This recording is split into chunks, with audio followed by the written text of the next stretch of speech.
So I'm embarrassed that I have a career. I talk about things like trust and cooperation, and there should be no demand for my work. But the fact of the matter is there is demand for my work, which means that there's an opportunity. It means that trust and cooperation are not yet standard in our organizations, and yet they should be, and we know that, which is why we're looking for ways to bring those things to our organizations. So I thought I would do something a little different today. You know, when you're speaking to tens of thousands of people and you have the opportunity to share a message, of course, most rational people would say, let's go with something I've talked about lots of times and I'm really good at, but I'm not normal, so I'm going to do something completely new, and I hope this works out. There are two things that I think that great leaders need to have: empathy and perspective. And I think these things are very often forgotten. Leaders are so often so concerned about their status or their position in an organization, they actually forget their real job. And the real job of a leader is not about being in charge, it's about taking care of those in our charge. And I don't think people realize this, and I don't think people train for this. When we're junior, our only responsibility is to be good at our jobs. That's all we really have to do. And some people actually go get advanced educations so that they can be really good at their jobs, accountants or whatever, right? And you show up and you work hard, and the company will give us tons and tons of training how to do our jobs. They'll show us how to use the software. They'll send us away for a few days to get trained in whatever it is that we're doing for the company. And then they expect us to go be good at our jobs. And that's what we do. We work very hard. And if you're good at your job, they'll promote you. And at some point, you'll get promoted to a position where we're now responsible for the people who do the job we used to do, but nobody shows us how to do that. And that's why we get managers and not leaders. Because the reason our managers are micromanaging us is because they actually do know how to do the job better than us. That's what got them promoted. Really what we have to do is go through a transition. Some people make it quickly, some people make it slowly, and unfortunately some people will never make that transition at all. Which is we have to go through this transition of being responsible for the job and then turning into somebody who's now responsible for the people who are responsible for the job. And as I said before, one of the great things that is lacking in most of our companies is that they are not teaching us how to lead.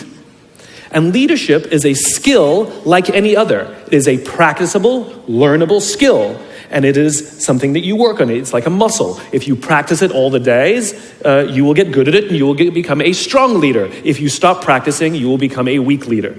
Like parenting, everyone has the capacity to be a parent. Doesn't mean everybody wants to be a parent, and doesn't mean everybody should be a parent. Leadership is the same. We all have the capacity to be a leader. Doesn't mean everybody should be a leader, and it doesn't mean everybody wants to be a leader. And the reason is because it comes at great personal sacrifice. Remember, you're not in charge, you're responsible for those in your charge. That means things like when everything goes right, you have to give away all the credit.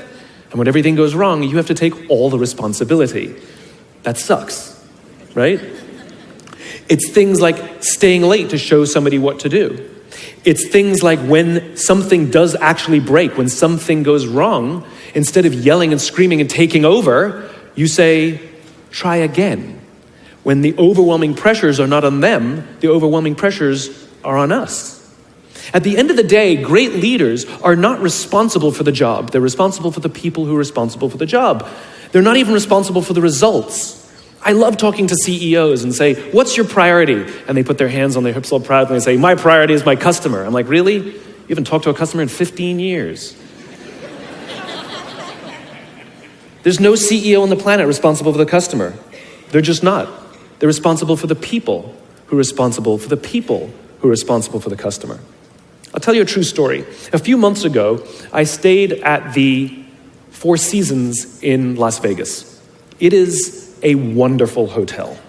And the reason it's a wonderful hotel is not because of the fancy beds. Any hotel can go and buy a fancy bed. The reason it's a wonderful hotel is because of the people who work there.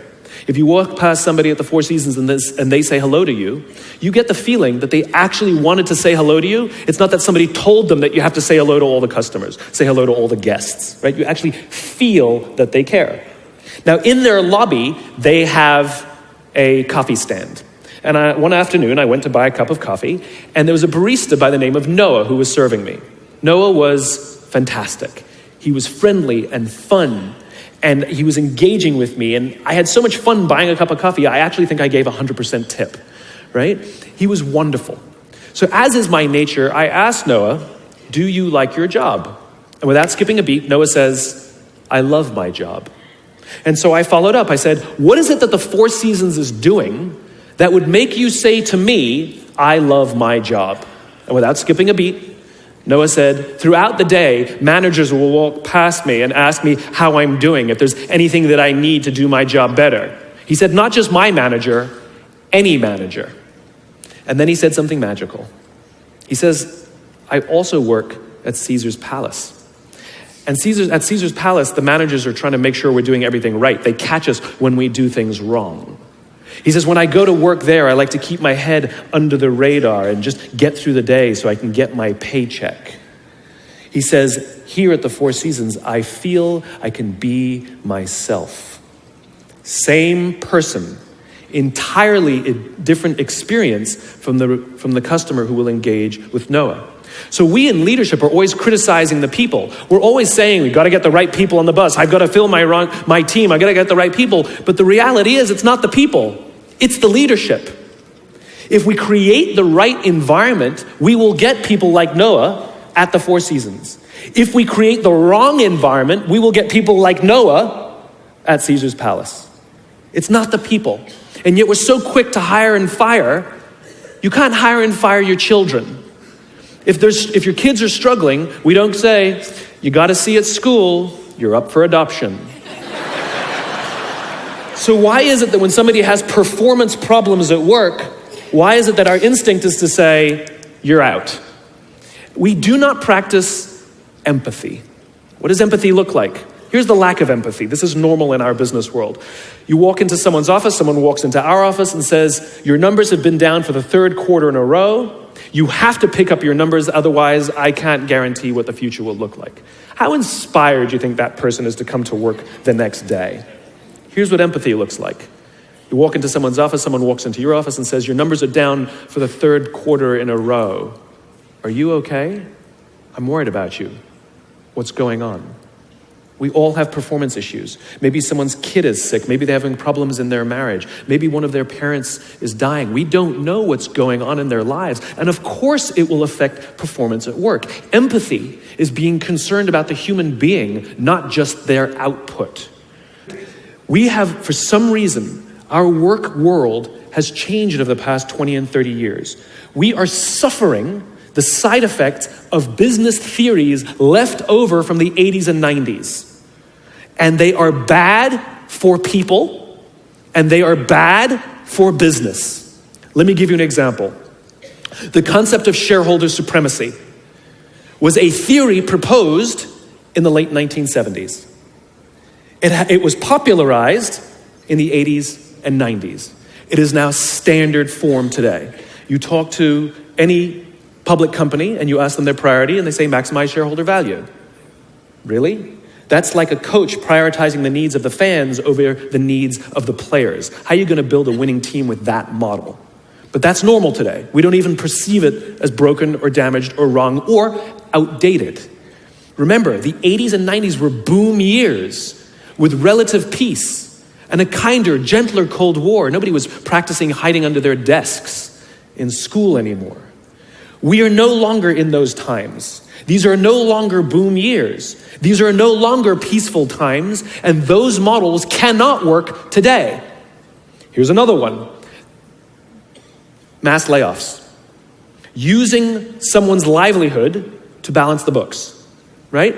It's so normal in America today that we don't even understand how broken and how damaging it is, not only to human beings, but to business. You know, companies talk about how they want to build trust and cooperation and they announce a round of layoffs. Do you know the quickest way to destroy trust and destroy cooperation in a business, literally in one day? Lay people off. And everyone gets scared. Right? Can you imagine sending someone home to say, honey, I can no longer provide for our family because the company missed its arbitrary projections this year? And forget about the people who lost their job. Think about the people who kept their jobs. Because every single decision a company makes is a piece of communication. And the company has just communicated to everybody else, this is not a meritocracy. We don't care how hard you work or how long you've worked here. If we miss our numbers and you happen to fall on the wrong side of the spreadsheet, I'm sorry, we cannot guarantee employment. In other words, we come to work every day afraid. And we're asking our youngest generation to work in environments where how would any of us ever stand up and admit, I made a mistake? We're constantly being told, you have to be vulnerable. Leaders are vulnerable. What does that even mean? It doesn't mean you walk around crying, I'm vulnerable, right? No, what vulnerability means is you create an environment in which someone feels safe enough to raise their hand and said, I don't know what I'm doing. You've given me a job and I haven't been trained to do it. I need help. I made a mistake. I screwed something up. I'm scared. I'm worried. All of these things no one would ever admit inside a company because it puts a target on your head in case there's another round. And so we keep it to ourselves. And how can a company ever do well if nobody's ever willing to admit they made a mistake, that's scared, or they don't know what they're doing? And so we've literally created cultures in which every single day everybody comes to work and lies, hides, and fakes. And we're asking our youngest generation to work and succeed and find themselves and build their confidence and overcome their addiction to technology and build strong relationships at work. We're asking them to do this, and these are the environments we've created. We keep saying to them, you're the future leaders. We're the leaders now. We're in control. What are we doing? This is what empathy means. It means if there's an entire generation struggling, maybe it's not them. It's like, the only thing that the common factor in all my failed relationships? Me. Same thing. Well, we just can't get the right performance out of our people. Maybe it's you.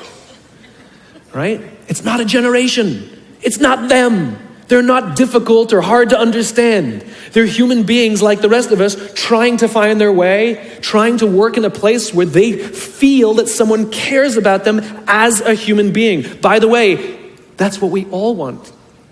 In other words, it's not even generational. It's all of us. This is the practice of empathy. That if we're struggling to communicate to someone, if we're struggling to help someone be at their natural best, I'm tired of people saying to me, how do I get the best out of my people? Really? That's what you want? They're like a towel, you just wring them. How can I get the most out of them? No, how do I help my people be at their natural best? Right? We're not asking these questions. We are not practicing empathy. We have to start by practicing empathy and relate to what they may be going through. And it will profoundly change the decisions we make. It will profoundly change the way we see the world. Someone's driving to work. You're driving to work. And someone wants to cut into your lane. What do? Do you pull your car up or do you let them in? Most of us pull our cars up and go like this. You wait your turn. Now let's practice empathy. I don't know. Maybe they've been out of work for 6 months. Maybe they had trouble getting the kids out to school this morning and now they're running late for a really important interview and they just have to get to this interview and they're going to cut into our lane. Or maybe they're just a bastard. I don't know. But that's the point. We don't know. We don't know. And the practice of empathy will say, I'll let them in and I'll arrive to work 1 car length late. Right? We don't always have to be right. We don't always have to be in charge. We don't always have to be the one who succeeds. It's not about winning or losing. And that's where I go to the second point. After empathy comes perspective, where it's not about winning or losing. In game theory, there are 2 kinds of games. There are finite games and there are infinite games. And this is how you're going to change your perspective, right? A finite game is defined as known players, fixed rules, and an agreed upon objective. Baseball, for example. We know the rules, we all agree to the rules, and whoever has more runs at the end of 9 innings is the winner, and the game is over. No one ever says, we can just play 2 more innings, I know we can come back. Doesn't work that way. The game is over, right? That's a finite game. Then you have an infinite game. Infinite games are defined as known and unknown players. The rules are changeable, And the objective is to keep the game in play, to perpetuate the game. When you pit a finite player versus a finite player, the system is stable. Baseball is stable, right?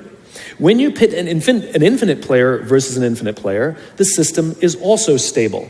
Like the Cold War, for example, because there cannot be a winner and a loser. There are no winners and losers in an infinite game, right? It doesn't exist. And because there are no winners or losers, what ends up happening in the infinite contest is players drop out when they run out of the will or the resources to play. But there's no winners or losers.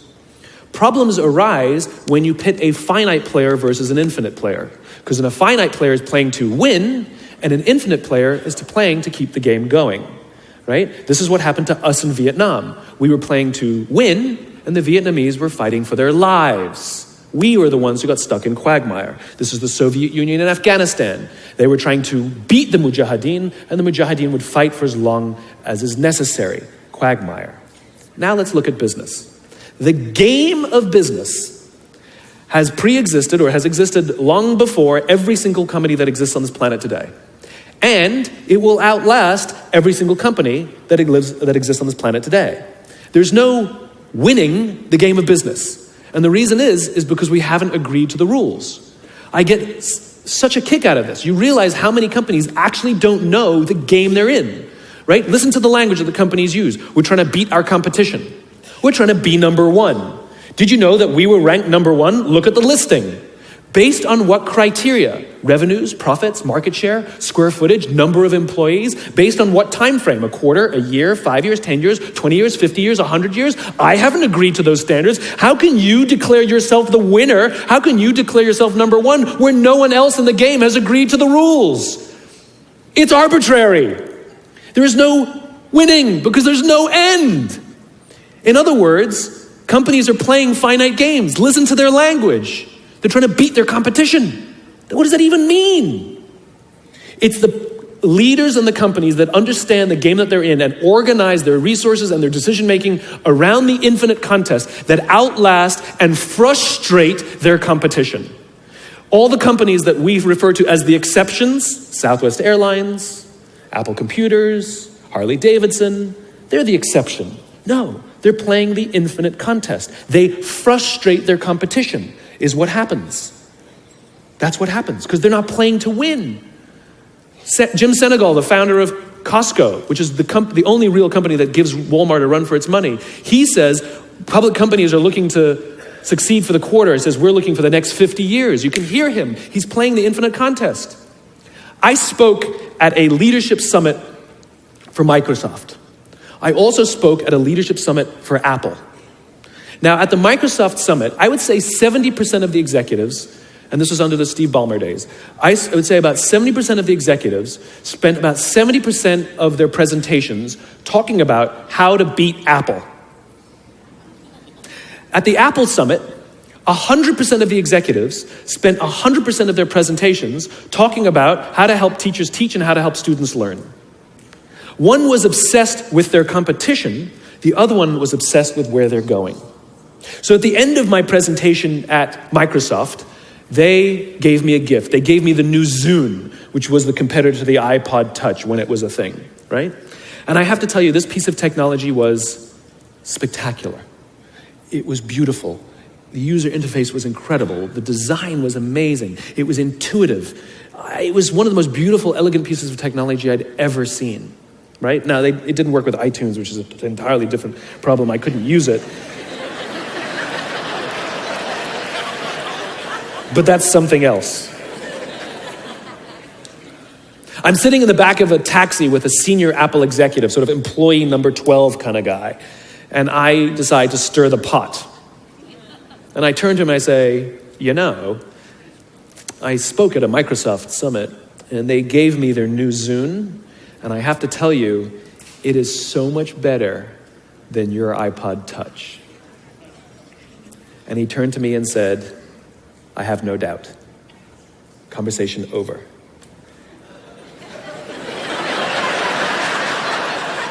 Because the infinite player isn't playing to be number one every day with every product.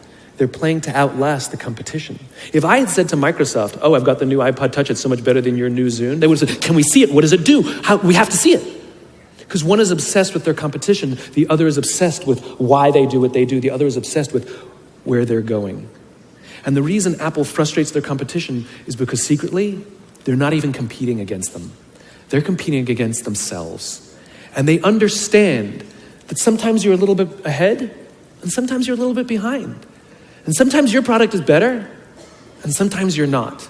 But if you wake up every single morning and compete against yourself, how do I make our products better than they were yesterday? How do I take care of our customers better than we did yesterday? How do we advance our cause more efficiently, more productively than we did yesterday? How do we find new solutions to advance our calling, our cause, our purpose, our belief, our why every single day? What you'll find is over time, you will probably be ahead more often.